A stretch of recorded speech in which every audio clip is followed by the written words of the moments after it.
മത്തായി എഴുതിയ സുവിശേഷം 22-ാം അധ്യായം. യേശു പിന്നെയും അവരോട് ഉപമകളായി പ്രസ്താവിച്ചതെന്തെന്നാൽ, സ്വർഗരാജ്യം തൻ്റെ പുത്രനു വേണ്ടി കല്യാണ സദ്യ കഴിച്ച ഒരു രാജാവിനോട് സദൃശം. അവൻ കല്യാണത്തിനു ക്ഷണിച്ചവരെ വിളിക്കേണ്ടതിന് ദാസന്മാരെ പറഞ്ഞയച്ചു. അവർക്കോ വരുവാൻ മനസ്സായില്ല. പിന്നെയും അവൻ മറ്റു ദാസന്മാരെ അയച്ചു. എൻ്റെ മുത്താഴം ഒരുക്കി തീർന്നു, എൻ്റെ കാളകളെയും തടിപ്പിച്ച മൃഗങ്ങളെയും അറുത്ത് എല്ലാം ഒരുങ്ങിയിരിക്കുന്നു, കല്യാണത്തിന് വരുവിൻ എന്ന് ക്ഷണിച്ചവരോട് പറയിച്ചു. അവർ അത് കൂട്ടാക്കാതെ ഒരുത്തൻ തൻ്റെ നിലത്തിലേക്കും മറ്റൊരുത്തൻ തൻ്റെ വ്യാപാരത്തിലേക്കും പോയി കളഞ്ഞു. ശേഷമുള്ളവർ അവൻ്റെ ദാസന്മാരെ പിടിച്ച് അപമാനിച്ചു കൊന്നുകളഞ്ഞു. രാജാവ് കോപിച്ചു സൈന്യങ്ങളെ അയച്ച് ആ കൊലപാതകന്മാരെ മുടിച്ച് അവരുടെ പട്ടണം ചുട്ടുകളഞ്ഞു.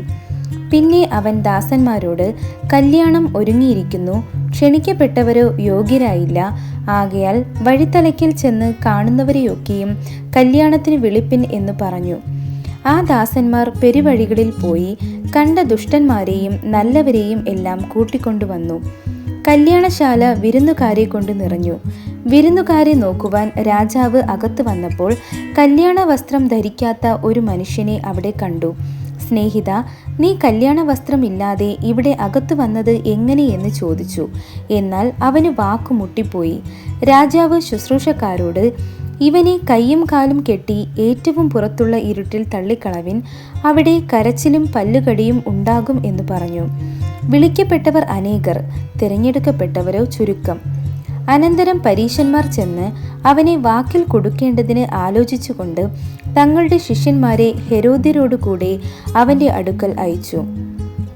ഗുരു, നീ സത്യവാനും ദൈവത്തിൻ്റെ വഴി നേരായി പഠിപ്പിക്കുന്നവനും മനുഷ്യരുടെ മുഖം നോക്കാത്തവനുമാകയാൽ ആരെയും ശങ്കയില്ലാത്തവനുമാകുന്നു എന്ന് ഞങ്ങൾ അറിയുന്നു.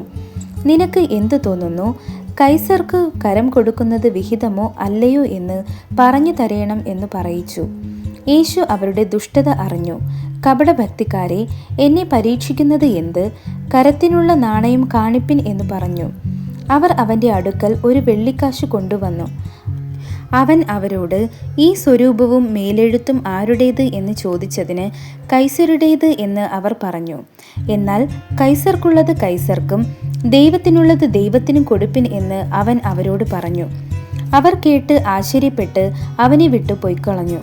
പുനരുത്ഥാനം ഇല്ല എന്ന് പറയുന്ന സദൂക്യരും അന്ന് അവൻ്റെ അടുക്കൽ വന്നു. ഗുരു, ഒരുത്തൻ മക്കളില്ലാതെ മരിച്ചാൽ അവൻ്റെ സഹോദരൻ അവൻ്റെ ഭാര്യയെ ദേവര വിവാഹം കഴിച്ചു തൻ്റെ സഹോദരന് സന്തതിയെ ജനിപ്പിക്കണമെന്ന് മോശ കൽപ്പിച്ചുവല്ലോ. എന്നാൽ തങ്ങളുടെ ഇടയിൽ 7 സഹോദരന്മാർ ഉണ്ടായിരുന്നു.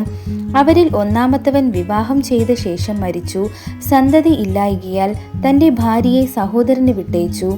രണ്ടാമത്തവനും മൂന്നാമത്തവനും 7-ാമത്തവൻ വരെയും അങ്ങനെ തന്നെ. എല്ലാവരും കഴിഞ്ഞിട്ട് ഒടുവിൽ സ്ത്രീയും മരിച്ചു. എന്നാൽ പുനരുത്ഥാനത്തിൽ അവൾ 7 ആർക്കു ഭാര്യയാകും? എല്ലാവർക്കും ആയിരുന്നുവല്ലോ എന്ന് ചോദിച്ചു.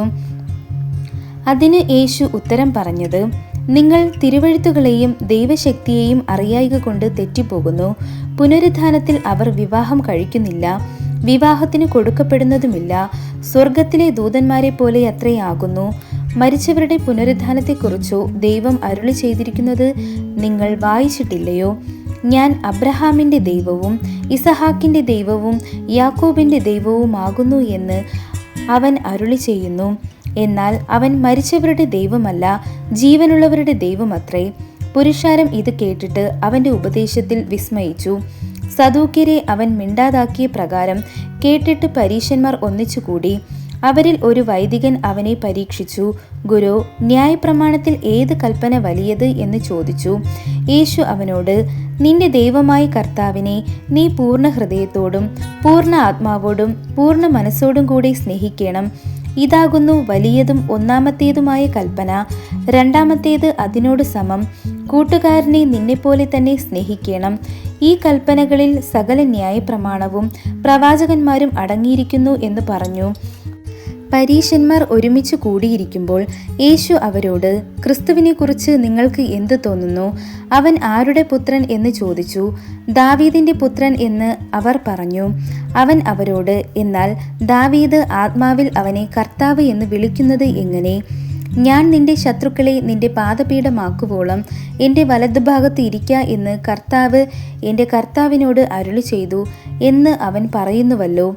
ദാവീദ് അവനെ കർത്താവ് എന്ന് പറയുന്നുവെങ്കിൽ അവൻ്റെ പുത്രനാകുന്നത് എങ്ങനെയെന്ന് ചോദിച്ചു. അവനോട് ഉത്തരം പറവാൻ ആർക്കും കഴിഞ്ഞില്ല. അന്നു മുതൽ ആരും അവനോട് ഒന്നും ചോദിപ്പാൻ തുനിഞ്ഞതുമില്ല.